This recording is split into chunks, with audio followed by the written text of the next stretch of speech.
పంజగుట్ట నిమ్స్ ఆసుపత్రిలో అగ్ని ప్రమాదంపై పోలీసులు దర్యాప్తు ముమ్మరం చేశారు. ఘటనకు కారకులైన వారిపై కేసు నమోదు చేశారు. అక్రమంగా బాణసంచ నిల్వ ఉంచారంటూ నిమ్స్ ఆరోగ్యశ్రీ సిబ్బందిపై ఫిర్యాదులు రావడంతో కేసు నమోదు చేసి దర్యాప్తు చేస్తున్నారు. ఇకపోతే నిన్న ఎమర్జెన్సీ వార్డులో 5వ ఫ్లోర్లో అగ్ని ప్రమాదం జరిగింది. కిటికీల నుంచి దట్టమైన పొగలు బయటకు రావడంతో అక్కడున్నవారు భయభ్రాంతులకు గురయ్యారు. అగ్ని ప్రమాద సిబ్బంది సంఘటనా స్థలానికి చేరుకుని మంటలను ఆర్పేశారు. 5వ అంతస్తులో రోగులు ఎవరూ లేకపోవడంతో పెను ప్రమాదం తప్పింది. పంజగుట్ట నిమ్స్ ఆసుపత్రిలో అగ్ని ప్రమాదంపై పోలీసులు దర్యాప్తు ముమ్మరం చేశారు. ఘటనకు కారకులైన వారిపై కేసు నమోదు చేశారు. అక్రమంగా బాణసంచ నిల్వ ఉంచారంటూ నిమ్స్ ఆరోగ్యశ్రీ సిబ్బందిపై ఫిర్యాదులు రావడంతో కేసు నమోదు చేసి దర్యాప్తు చేస్తున్నారు.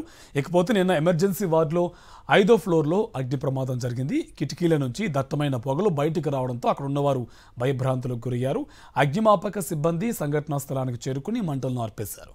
5వ అంతస్తులో రోగులు ఎవరూ లేకపోవడంతో పెను ప్రమాదం తప్పింది.